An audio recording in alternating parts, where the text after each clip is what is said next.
Assalamualaikum warahmatullahi wabarakatuh. Perkenalkan, nama saya Nisa Nurul Mulia dengan nomor induk mahasiswa SK118039 Program Studi Ilmu Keperawatan Sekolah Tinggi Ilmu Kesehatan Kendal.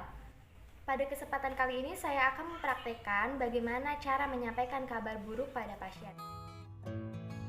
Komunikasi penyampaian berita buruk merupakan proses penyampaian suatu situasi yang disampaikan oleh perawat dan didengarkan langsung oleh pasien atau keluarga pasien dengan kondisi tidak ada harapan lagi adanya ancaman terhadap kesehatan fisik dan mental seseorang. Komunikasi ini bertujuan untuk menyampaikan kondisi pasien dengan prinsip kejujuran, mengungkapkan perasaan pasien dan keluarga, mempengaruhi motivasi dan perilaku pasien dan keluarga, membangun hubungan interpersonal dengan pasien, meningkatkan kepuasan pasien terhadap pelayanan. Di sebuah rumah sakit, dirawat pasien bernama Ibu Siti, berusia 27 tahun, beralamatan di Gringsing, Batang. Ibu Siti yang telah dirawat di rumah sakit selama 1 minggu telah melakukan serangkaian pemeriksaan, namun belum mengetahui hasil pemeriksaan tersebut. Setelah hasil pemeriksaan keluar, Dokter Bagas menginstruksikan kepada perawat Nisa agar menyampaikan hasil pemeriksaannya pada Ibu Siti. Karena suatu hal yang mendesak membuat Dokter Bagas tidak bisa menyampaikan hasilnya secara langsung kepada Ibu Siti. Selamat menyaksikan. Assalamualaikum Ibu. Waalaikumsalam, Mbak. Selamat siang. Siang. Apakah benar ini dengan Ibu Siti? Benar. Apakah saya boleh duduk sini, Bu? Silahkan. Terima kasih. Iya, Suster. Mohon maaf Ibu Siti, sebelumnya saya di sini ingin menyampaikan sesuatu, tapi sebelum saya menyampaikan sesuatu, apakah Ibu Siti ingin didampingi oleh keluarganya atau bagaimana Ibu? Sendiri saja, Mbak. Mau sendiri saja ya Ibu? Iya. Karena saya mau berbincang-bincang lama, sebelumnya Ibu maunya di sini atau di tempat lain Ibu? Di sini saja, Mbak. Di sini saja Ibu. Baik Ibu, sebelumnya bagaimana keadaan Ibu saat ini? Itu Mbak masih suka sering mual muntah atau sakit perut gitu, Mbak. Oh, masih sakit perutnya Bu? Iya. Kalau pendarahannya gimana Bu? Ya pendarahan udah lumayan sih, nggak terlalu itu. Tadi saya juga sudah dapat laporan dari Suster Ida, katanya Ibu juga masih mual muntah, tapi pendarahannya sedikit mulai berkurang ya Bu ya? Iya. Sebelumnya saya ingin bertanya, apakah Ibu mengetahui tentang keadaan Ibu saat ini? Belum, Mbak. Cuman kemarin juga disuruh dokter, suruh periksa gitu. Disuruh nungguin hasil pemeriksaan, tapi sampai saat ini belum keluar. Iya Bu. Baik Bu, jika penyakit Ibu serius, apakah Ibu ingin mengetahui penyakit Ibu lebih lanjut? Iya, Sus. Saya ingin mengetahuinya. Baik Bu, jika Ibu ingin mengetahuinya, apakah Ibu bisa menerimanya dengan lapang dada? Iya, Sus. Saya akan menerima dengan lapang dada. Baik Bu, sebelumnya mohon maaf, sebenarnya untuk hasilnya sudah keluar tadi pukul 9 pagi.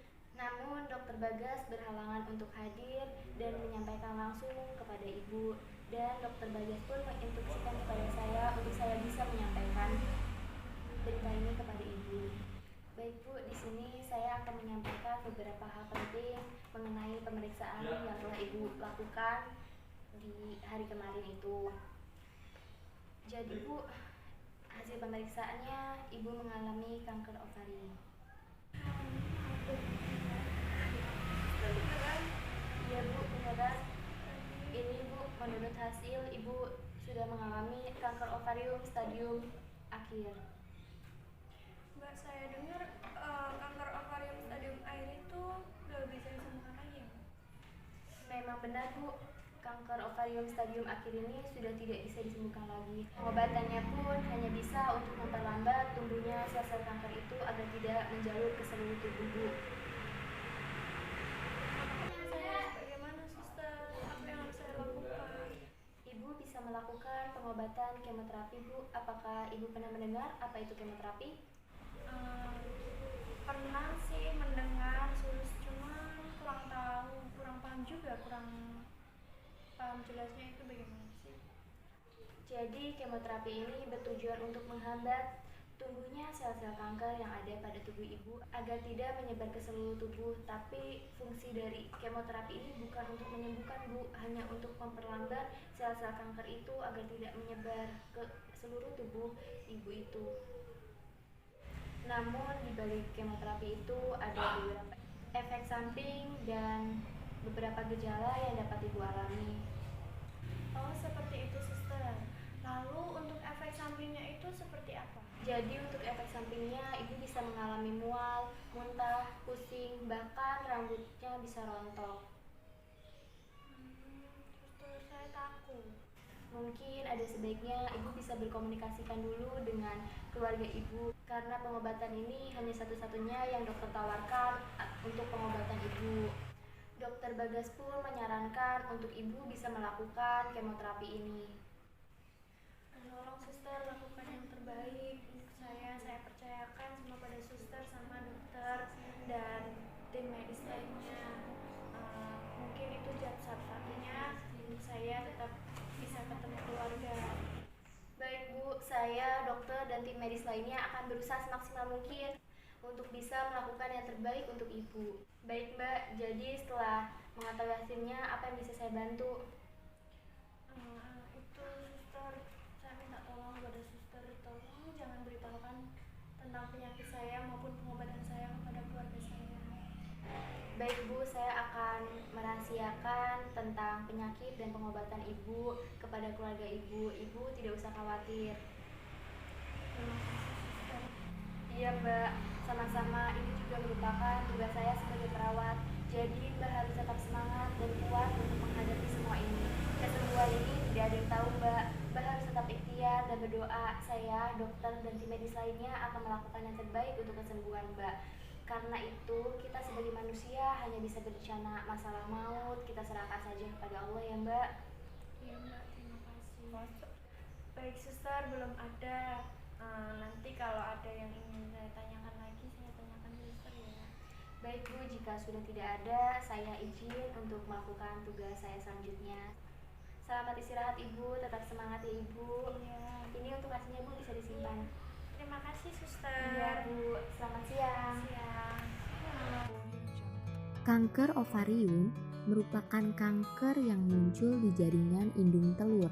Kanker ovarium lebih sering terjadi pada wanita fase menopause. Hingga saat ini, penyebab terjadinya kanker ovarium belum diketahui dengan pasti. Namun secara umum, kanker biasanya terjadi dikarenakan adanya perubahan gen pada tubuh seseorang yang menyebabkan sel-sel normal berkembang menjadi sel-sel kanker. Kemudian, sel-sel tersebut akan menduplikasikan diri dan menyebabkan tumor. Kanker ovarium seringkali tidak menunjukkan gejala pada tahap awal.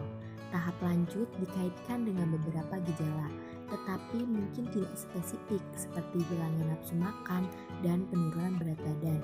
Mungkin tidak menunjukkan gejala, namun orang dapat mengalami nyeri pada daerah perut atau tulang panggul, begah gangguan pencernaan, mual atau perubahan kebiasaan buang air besar pada bagian gastrointestinal, benjolan di perut, cairan di perut atau perut terasa penuh, kehilangan selera makan atau kelelahan yang berhubungan dengan kanker, dan bahkan penurunan berat badan.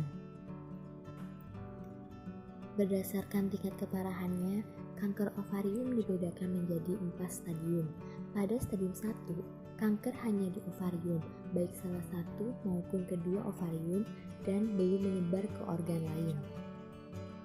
Pada stadium 2, kanker sudah menyebar ke jaringan dalam rongga panggul atau rahim.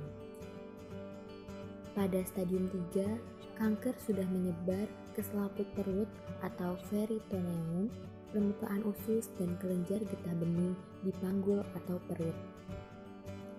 Pada stadium 4 atau pada stadium akhir ini, kanker sudah menyebar ke organ lain yang letaknya jauh, misalnya ginjal, hati, bahkan sampai paru-paru.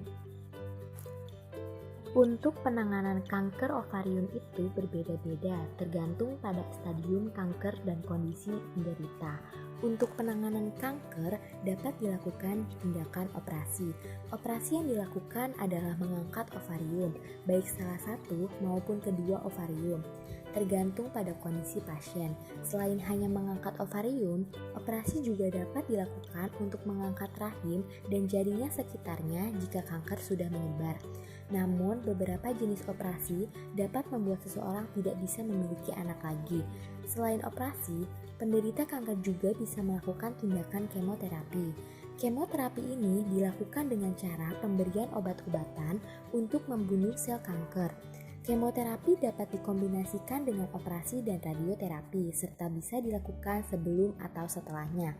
Kemoterapi yang diberikan sebelum operasi atau radioterapi bertujuan untuk mengecilkan ukuran kanker, sedangkan kemoterapi yang diberikan setelah operasi atau radioterapi bertujuan untuk membunuh sel kanker yang masih tersisa. Untuk radioterapi sendiri dilakukan untuk membunuh sel-sel kanker dengan sinar berenergi tinggi. Radioterapi dapat dikombinasikan dengan kemoterapi atau operasi. Radioterapi biasanya diberikan pada pasien kanker ovarium stadium awal setelah operasi. Selain itu, radioterapi juga dapat diberikan kepada pasien kanker ovarium stadium akhir dengan tujuan untuk membunuh sel-sel kanker yang sudah menyebar ke jaringan tubuh lainnya.